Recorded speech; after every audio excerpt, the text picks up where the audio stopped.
नमस्कार। आज हम लोग बात करेंगे प्रधानमंत्री जी की मणिपुर यात्रा का।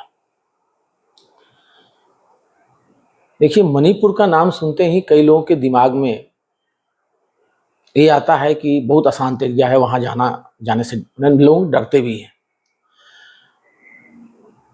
लेकिन मैं 2018 से लगभग जाता रहा हूं। 2018 में गया था, उसके बाद 2022 से लगभग 5-6 बार जा चुका हूं और हमें ये महसूस हुआ है कि वो चीजें उतनी नहीं है जितना कि दर्शाया जाता है। देखिए, कोई भी पिछड़ा इलाका जब रहेगा तो वहाँ दिक्कत आएगी। और कभी जमाने में पिछड़ा हुआ करता था, पूरा जो सातों प्रदेश हैं वहाँ ईस्ट अपना पूर्वी भारत के, उनके साथ निश्चित ही सौतेला व्यवहार हुआ है। और उस सौतेला व्यवहार ही लोगों को वहाँ कुछ करने के लिए मजबूर किया होगा। जैसे जैसे वहाँ व्यवस्था बदली है, काफी शांति आई है, लोग खुश हैं।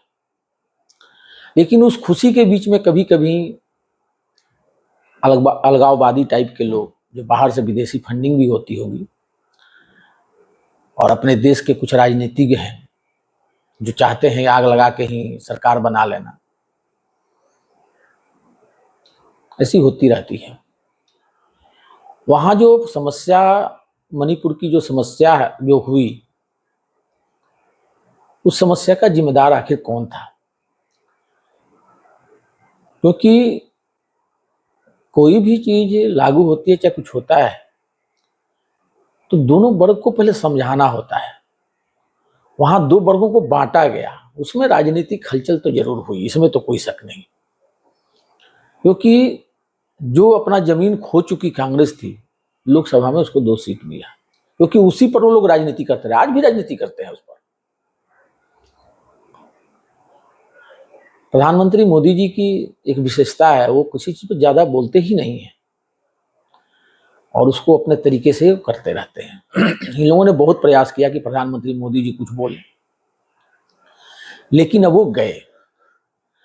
जब वो इम्फाल पहुंचे, वहां से उनको चूरा चांदपुर भी जाना था, लेकिन बारिश के कारण बाधा उत्पन्न हुई और उस बाधा को इग्नोर करते हुए, जबकि सारी सुरक्षा की दृष्टि से उनको मना भी लोगों ने किया कि नहीं, ये रूट से जाना ठीक नहीं है, करीब 1.5 घंटे का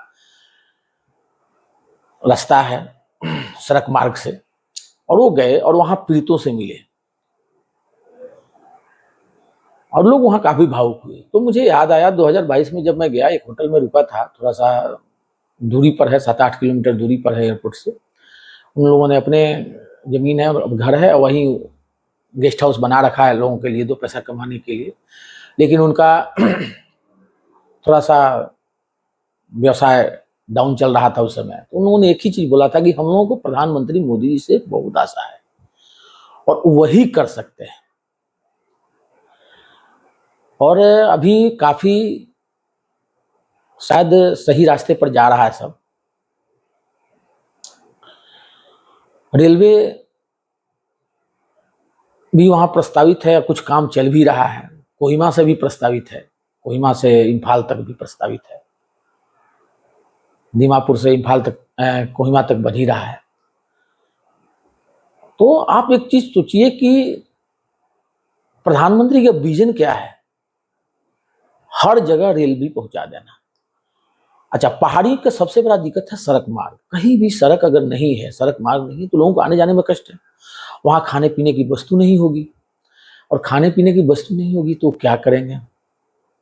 कुछ तो जीने के लिए खाना होगा ना।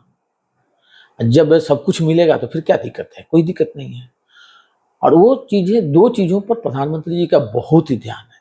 और मणिपुर के अच्छे लोग बहुत अच्छे हैं, जिससे भी मैं मिला, इतना अच्छा बात है, विचार है उनका कि मन खुश हो जाता है। और वहां जाने के बाद पता लगता है कि कैसे लोग के मन में जो भ्रांति फैली हुई है वो दूर हो जाता है। हमें देखिए सरकार के विजन के साथ भी जाना चाहिए। मणिपुर के लोग जो हैं बहुत अच्छे हैं। पॉलिटिकल उन लोगों को साजिश के तहत जो वहाँ दंगा कराया जाता है चाहे कुछ कराया जाता है, उससे दूर होकर अपने विकास पर ज़्यादा ध्यान देना चाहिए। देखिए शुरू से ही अपने देश को जाति समुदाय में बांटने का प्रयास होता रहा है और बांटा भी गया है, और अब समय आ गया है कि सब लोग एक हों। यही समय है